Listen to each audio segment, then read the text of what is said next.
We're going to take a look at infectious diseases, what they are, some terms used to describe them, and take a look at a few different types of infectious diseases. First of all, what is an infectious disease? An infectious disease is a disease caused by an infectious agent like viruses, bacteria, parasites, or fungi. Infectious diseases are a global problem and in the past used to be the leading cause of death. There were large epidemics of smallpox, TB, syphilis, cholera, and plague that caused millions of deaths around the world. The 1918 influenza pandemic alone was responsible for the death of around 40 million people globally.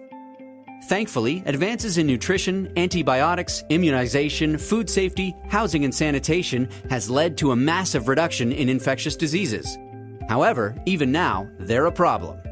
In 2012, infectious diseases were responsible for 3 of the top 10 causes of death in the world. These 3 were lower respiratory tract infections, HIV/AIDS, and diarrheal diseases. In addition to this, malaria and tuberculosis continue to affect millions of people. New diseases like Ebola and MERS-CoV have sprung up, causing deadly outbreaks and killing thousands of people. Let's have a look at what happens when a person gets infected and talk about some terms that are used to describe infectious diseases. When an organism enters the body, some people fight it off with their immune system, while others can go on to develop disease. People are likely to develop disease if they have weakened immune systems. This could be due to drugs, age, or other disease. They're also more likely to develop the disease if they're not immune to it. For example, if they haven't had the disease before or if they haven't been vaccinated. The time from when someone gets infected to when symptoms start is called the incubation period.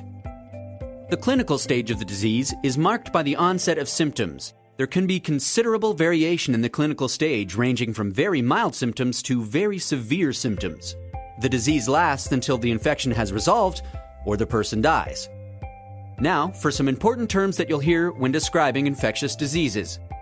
The infectious period is the time during which the infected person can spread the disease and infect others. Sometimes people may not have any symptoms, but still be able to infect others. These people are called carriers. Case fatality is a measure of the severity of a disease. It is the proportion of people that die from being infected. For example, if 6 out of 10 people with the disease die from it, the case fatality is 60%. The basic reproductive rate is a term that describes how infectious a disease is. It is the average number of secondary cases that occurs as a result of one infected individual. For example, measles can have a basic reproductive rate of up to 15. This means that one case of measles can cause up to 15 other cases of measles. Another way to measure infectiousness and the spread of disease is the secondary attack rate. This is the proportion of people who are exposed to the disease that develop an infection. For seasonal influenza, it's about 10%, meaning 1 out of every 10 susceptible people exposed to an influenza case will develop the infection. Now, let's have a look at some important categories of infectious diseases.